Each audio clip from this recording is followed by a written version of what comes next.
Under Part 107, there are so many different rules and requirements that an operator must meet while they are operating their aircraft, some of which could be a hindrance to their operations, could really restrict the type of things that you're able to do with your drone.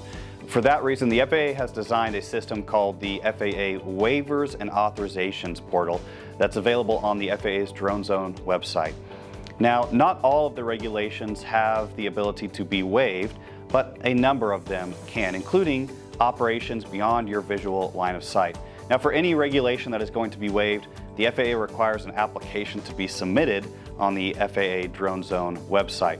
And as part of that FAA waiver submission, the FAA actually requires you to submit a safety analysis, and that really just indicates how you're going to operate the aircraft safely while you are operating outside of the bounds of normal Part 107 operations.